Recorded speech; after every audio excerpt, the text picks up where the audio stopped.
post-human condition is difficult to describe simply in that, in my understanding, we've been dealing with these ideas for a very long time, for as long as we've actually had technology, which could even go back to, cave painting.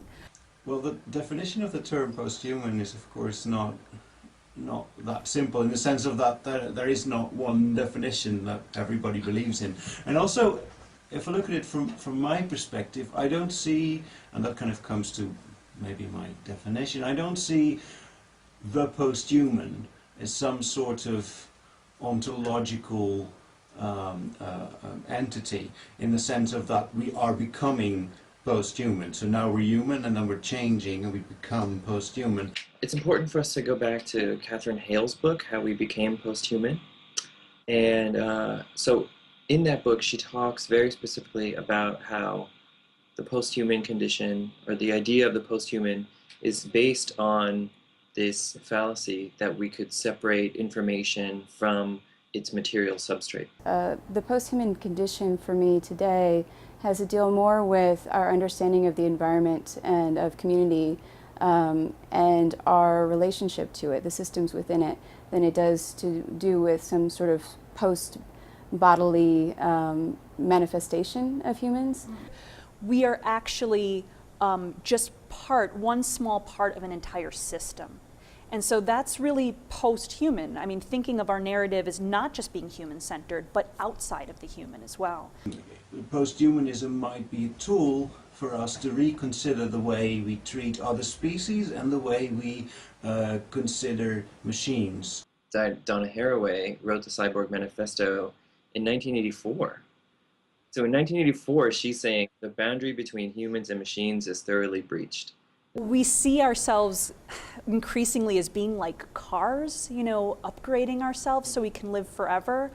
I think that that's just far too simplistic of an idea. In my own work, what I've tried to do is to kind of highlight the messy materiality of what happens when we bring together bodies and technologies in different ways. If we're thinking about going beyond the body and augmenting the body, then I think that first what we have to do is look at all the ways that bodies are already augmented, coffee and cigarettes and alcohol, right? In a way that it's perfectly normal for us to augment our body in a way with caffeine every morning, right? And normal and legal and acceptable, and it's a pretty powerful drug. Many people, they hear the word prosthetics and the first thing they come up with is actually medical prosthetics. And I think that's very important as well. And then other people think of Cindy Sherman using makeup prosthesis. Why, when we think of human augmentation, do we think of augmented reality contact lenses and not think of wheelchairs or lipstick, right? Getting outside of this idea of what it is to be one human and trying to get out of this sort of specular relationship and becoming another person. At the time when I was making these works, you would call them wearables, and so I didn't qualify them as prosthetics, although I could see how one could. Oh no, we put technologies onto the body and we become post-human. It is much more about, if we can do these things with technologies on the body, what does that tell us about essentialist notions of humanness? Prosthetics are very much something that can tell us so much about the human because we create these things. The reason that prosthetics like that are important to me is because I think they really highlight the fact that bodies are often augmented, right? And they take away the kind of simple assumption that bodies are just natural. I mean, in a way, we might even think that humanity is defined by using tools, right? So some people would say that, prosthetic is the human condition.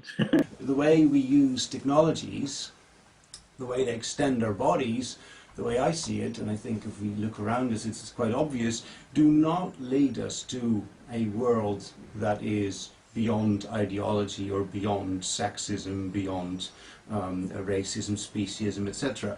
To say, look, we don't have to worry about the body anymore, it doesn't matter anymore, it's obsolete, now we're in this post-human realm, so, there's no issues anymore, right? There is no inequality in the world anymore. I think that identity and gender are always matter and always will matter, and the polemics surrounding them will, and the not just the polemics, but the good things, you know, to celebrate about them are always going to be very important and part of the discussion.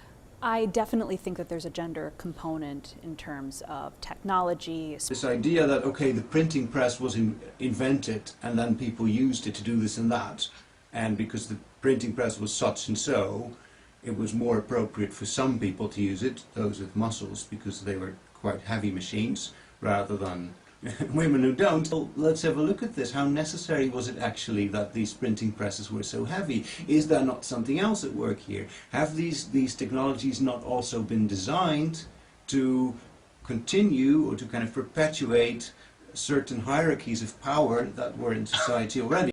All those technologies really complicate the idea of the body as something that's like simple and pure and easily categorizable as male or female.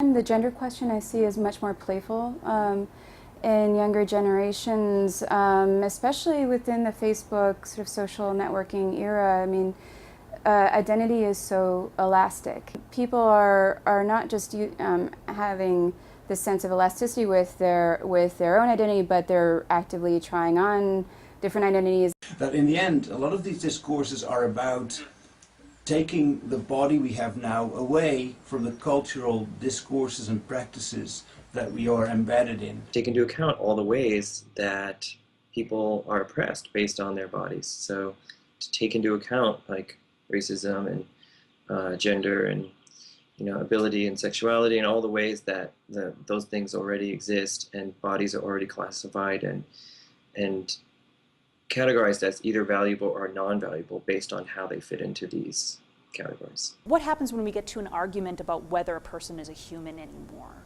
You know, what happens when a person becomes very old or infirm? Do they cease to be human?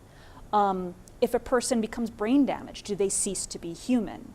That's not the question that we should be asking. Thinking if technology as we've seen it has had this one specific agenda that's based on Western metaphysics and leads us to like digital technology that's also based largely in like corporate interests and like the kind of massive corporations that can create a microchip, then what else could technology look like if it was based on a different set of interests, right? One human cannot be boiled down to that just one thing.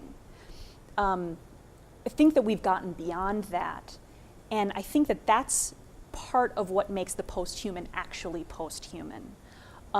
It's not about devaluing the human. It's about actually valuing the human, what it is to be human, but also valuing everything else.